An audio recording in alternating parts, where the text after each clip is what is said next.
Some people aren't controlling, they simply learned to control. At some point in their life, they learned that if they didn't stay alert, something would go wrong. This identity isn't innate, it's learned. When a child grows up in an unpredictable environment, when emotions are inconsistent, when safety isn't clear, the body makes a decision. I'll watch closely. I'll think ahead. I'll stay ready. And over time, that decision becomes an identity. The mind calls it, this is just who I am. But in reality, it's a survival organization.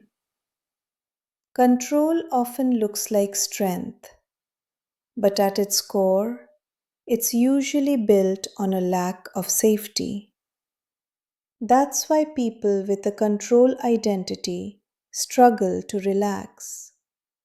Flow feels unsafe. Letting go feels risky because when control drops, the body remembers uncertainty. In trauma psychology, this is called the need for predictability. The nervous system tries to reduce threat by knowing what's coming next. Here's what matters. This identity isn't wrong. It isn't a flaw. And it's nothing to be ashamed of. It worked once. It protected you. But now the real question is this. Is this identity still protecting me? Or is it limiting me? The moment you ask that question, control doesn't disappear, but it begins to soften.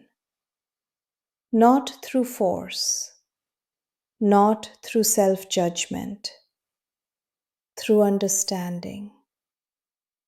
Next, we'll talk about the belief, I've always been this way, and what it's really made of.